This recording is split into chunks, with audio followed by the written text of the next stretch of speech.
দর্শক শুভেচ্ছা জানাচ্ছি আমাদের একটি খুবই মনোরম এবং খুবই রুচিসম্মত একটা প্রজেক্ট থেকে।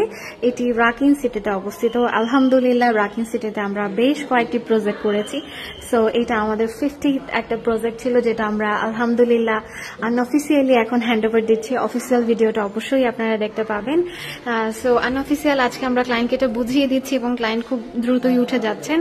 ঢোকার প্রবেশ মুখেই এখানে চমৎকারভাবে আমরা কিছু কাজ রেখেছি। এখানে প্রথমেই দেখতে পাচ্ছেন এটা আমরা একটা ওয়াল ক্লেডিং করেছি, যেটা মিরর এবং এই গোল্ড কালারের আমরা কিন্তু ফ্রেম করে এই কাজটা এখানে করা হয়েছে। এটা করার পেছনে কারণ হচ্ছে এখানে কিন্তু একটা ডিভি বোর্ড রয়েছে। এই ডিভি বোর্ডটাকে একটু আড়াল করার জন্যই আমাদের মূলত এই ওয়ালটাকে প্ল্যান করা, এইভাবে করে ডিজাইন করে এটাকে নিয়ে কাজ করা। আর যেটা নিচেই আমরা কিন্তু শু র্যাকের ব্যবস্থা করেছি এখানে। এই শু র্যাকটা হচ্ছে ফোল্ডিং শু র্যাক, অল্প জায়গার মধ্যে বেশ ভালো পরিমাণে আসলে জুতো রাখা যাবে। এই শু র্যাকগুলো এমনভাবে করা হয়, দেখুন আমি আমার হাতটা রাখছি, হাতের ঠিক প্রায় একটা হাতের সমানই এটার ডেপথ। সো বুঝতেই পারছেন কত অল্প জায়গার মধ্যে। আর নিচ থেকে কিন্তু আমরা আলোর ব্যবস্থা করেছি। সুর একটা ফুললি ফ্লোটেড ওয়েতে আছে, 6টা লেয়ারে সুর একটা করা। পাশেই কিন্তু এখানে একটা শোপিস শেলফ প্ল্যান করেছি আমরা। ডিজাইন প্রত্যেকটা কাজেই, প্রত্যেকটা ডিজাইনের পেছনে কোনো না কোনো কারণ থাকে। সো এইটার পেছনের কারণটা হচ্ছে কিন্তু এখানে একটা অপোজিট সাইডেই একটা বেসিন ইউনিট আছে। সেই বেসিন ইউনিটটাকে একটু আড়াল করার জন্য কিন্তু আমরা এখানে এই শোপিস শেলফটা এখানে প্ল্যান করেছি।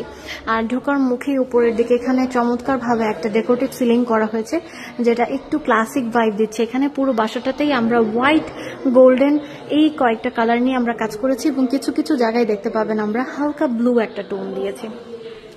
এবং প্রথমেই আমি একটু বেসিন এরিয়াটা আপনাদেরকে দেখিয়ে দিচ্ছি, যেহেতু বেসিন এরিয়াটা আমাদের এই ইউনিটের সঙ্গে চলে এসেছে। এখানে আমরা একটু কাটিং প্যানেলের আমরা মিরর ব্যবহার করেছি, যেটা পেছন থেকে হচ্ছে এই মুহূর্তে ওয়াশলাইট আসছে খুবই সুন্দরভাবে। সঙ্গে একটা ম্যাচিং গোল্ড কালারের বেসিন দেওয়া হয়েছে, যেহেতু এটার পেছনের ব্যাক পোর্শনটা কিন্তু আমরা টাউনি গোল্ড একটা কালার দিয়েছি। আর নিচের প্রভিশনটাতে আমরা একটা মার্বেলের টপ দিয়েছি এবং নিচে কিছু ক্যাবিনেটস রাখা হয়েছে। অদ্ভুত সুন্দর অ্যাকচুয়ালি এই বেসিন ইউনিটটা। আর এই প্রভিশন থেকে আমি এখন একটু দূর থেকে আপনাদেরকে এই জায়গাটা দেখাচ্ছি। এটা হচ্ছে ফুললি এন্ট্রান্স এরিয়ার সিলিং। আর এন্ট্রান্স এরিয়ার এই ওয়ালটাতে একটা হালকা ইলিউশন করা হয়েছে, ব্লু টোনের একটা ইলিউশন করা হয়েছে। এবং এখন আমরা দেখব হচ্ছে আমাদের যে মেইন লিভিংটা আমরা একটু দেখিয়ে দিব আপনাদেরকে। এখানে একটা বারান্দা আছে, বেশ বড় একটা বারান্দা এখানে। সো মেইন লিভিং এর এই পাশটাতেই আমরা একটা বুকশেলফ রেখেছি এখানে। যে বুকশেলফটা দেখতে পাচ্ছেন যে গোল্ড কালার আমরা বিভিন্ন জায়গায় ব্যবহার করে দিয়েছি পুরো একরকম লাগার জন্য। একটা বাসা কিন্তু আসলে ডিজাইন করার পেছনে কারণ হচ্ছে এক একটা জিনিস আমরা যে প্ল্যান করি বা ডিজাইন করি প্রত্যেকটা আসলে ইউনিক হয়। প্রতিটা ক্লায়েন্টের জন্য আমরা আলাদাভাবে ডিজাইন তৈরি করি, আলাদাভাবে তার পছন্দ এবং রুচি অনুসারে কিন্তু আমরা মেক করে থাকি। আপনার জিনিস আসলে আপনি কেন কারো কাজ কপি করবেন বা কেন আপনার বাসার একটা আনকমন হবে না, সেইটার জন্যই আসলে আপনার জায়গা অনুপাতে যে আপনি হঠাৎ চিন্তা করছেন যে এই জায়গায় আপনি একটা বুকশেলফ করবেন। এখন এই বুকশেলফটা কেমন হবে, কি ধরনের হতে পারে, কিরকম লাগবে এবং কতটুকু জায়গার মধ্যে কাজটা হবে, সেটা কিন্তু আসলে 3D ডিজাইন করা ছাড়া কখনোই বোঝা সম্ভব নয়। আর সাইডে আমরা কিন্তু এখানে একটা টিভি ইউনিট রেখেছি, যেটা হচ্ছে লিভিং এরিয়ার মেন আকর্ষণ বলা যেতে পারে। এই ম্যাটেরিয়ালটা দূর থেকে দেখতে একদম হোয়াইট মনে হলো, বাট এটা কিন্তু আসলে হোয়াইট না। এটাতে একটা টেক্সচার ওয়ার্ক আছে। এটার এই কাজটা আমি একটু এখন আপনাদেরকে কাছ থেকে দেখাচ্ছি। এটাতে একটা টেক্সচার ওয়ার্ক আছে, খুবই চমৎকারভাবে এই কাজটা করা হয়েছে। এটা ম্যাটেরিয়ালটার উপর আমরা হালকা করে একটা লাইনিং বিট দিয়েছি।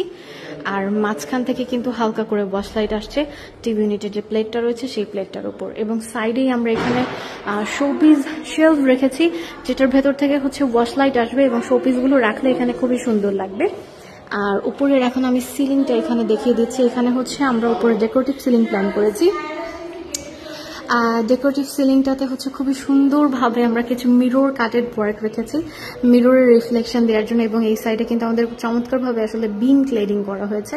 পুরো বাসা জুড়ে বেশ খানিকটা অংশ জুড়ে বিম ছিল, সো এই বিমগুলোকে কিন্তু আমরা ক্লিনিং করেছি এবং আপু খুব সুন্দরভাবে তার ফ্যানগুলোকে কিন্তু সিলিংয়ের সঙ্গে ম্যাচিং করে নিয়ে এসেছেন। গোল্ড কালারের ফ্যান ব্যবহার করেছে সিলিংটা, ডেকোরেটিভ সিলিংটাতে আমরা কিছু মিরর দিয়েছি, একদম ন্যাচারাল মিররের যে কালারটা হয় সেটা, আর কিছু মিরর আমরা এখানে ব্যবহার করেছি গোল্ডেন কালারের। সো এই হচ্ছে অলদো আমাদের এই লিভিং রুমটা।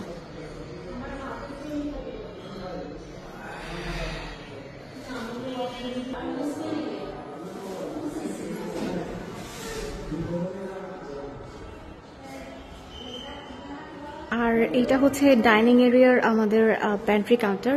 এই প্যান্ট্রি কাউন্টারটার উপরে আমরা মিরর দিয়ে ডিজাইন করেছি। এখানে আমরা একটু লিফ প্যাটার্নে কাটিং করে আমরা মিররটাকে নিয়ে কাজ করেছি। চারপাশে আমরা ফ্রেমিং একটা ওয়ার্ক দিয়েছি, খুব সুন্দর একটা গোল্ড কালারের ফ্রেম করা হয়েছে। আর নিচের দিকে যেহেতু এটা প্যান্ট্রি, নিচের দিকে অবশ্যই অনেক পরিমাণে স্টোরেজ দরকার, যার কারণে কিন্তু আমরা এখানে স্টোরেজ দিয়েছি। নিচে আমাদের এখানে ড্রয়ার্স রাখা হয়েছে, ড্রয়ার্সগুলোর ভিতরে সম্পূর্ণ আসলে স্টোরের অ্যারেঞ্জমেন্ট করা হয়েছে। এই পাশ থেকে আমরা পাল্লা দিয়েছি যেটা নিচে শেলফ করা হয়েছে, আর এটার ওপরে একটা মার্বেল টপের প্ল্যান করা হয়েছে, মার্বেল টপটা রাখা হয়েছে। আর এই হচ্ছে অলদো ডাইনিং এরিয়াটা কিন্তু আপনারা আমার মিরর থেকেই দেখতে পাচ্ছেন, উপরে একটা শ্যান্ডেলিয়ার ফিট করা হয়েছে এবং সাথে একটা ফ্যানও এখানে কিন্তু রাখা হয়েছে। আর এই যে বিমটার কথা যেটা আমি বলছিলাম, যে এটার চার সাইডে এইভাবে করে বিমগুলো রয়েছে, বিমটা একদম আমরা ওই মাথা থেকে আসলে কন্টিনিউ করেছি। বিমটার মাঝে মাঝে কিছু সুন্দরভাবে গোল্ডেন কালারের লাইন ওয়ার্ক করা রয়েছে। এবং এই সাইডেও আরও একটা আমাদের কাউন্টার রয়েছে, যেটা এই সাইডের কাউন্টারের সঙ্গে মিলিয়ে দুটো কাউন্টার করা হয়েছে। আপু এখানে অ্যাকচুয়ালি ফুল সাইজের কোনো ডিনার ওয়াগন চাননি, যার কারণে আমরা এখানে ফুল সাইজের কোনো ডিনার ওয়াগন প্ল্যান করিনি। এখানে পুরোটাই দুটো প্যান্ট্রি করা হয়েছে, দুটোর উপরেই মিরর রাখা হয়েছে যেন বাসায় আসলে আলো খুব সুন্দরভাবে আসে, আলোর প্রতিফলন ঘটে, সেভাবেই আসলে এই জিনিসটা প্ল্যান করা হয়েছে।